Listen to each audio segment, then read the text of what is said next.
ஒரு தாயுள்ளம் கொண்ட மனுஷியாக நாம் பாவித்துக் கொண்டிருக்கின்றோம். எனக்கு பிரியமானவர்களே, அவர்கள் என்னதான் நல்ல கனி கொடுத்தார்கள்,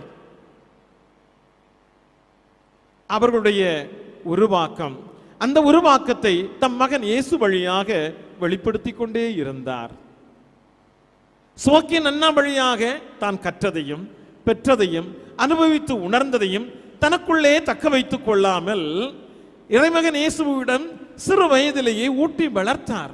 அதுதான் இயேசுவுக்குள்ளே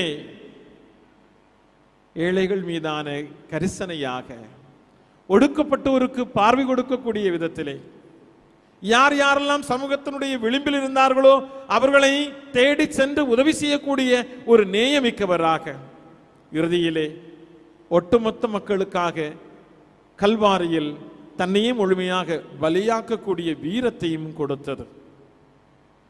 எனவே மரியா எவ்வளவு தூரத்திற்கு நல்ல கனி கொடுக்கக்கூடிய மரமாக இருந்தார்கள் என்றால், மரியாவினுடைய கனி இயேசு. அந்த இயேசு இயேசு என்ற கனி தன்னை முழுமையாக நமக்கு தன்னை புசிக்க தந்தது.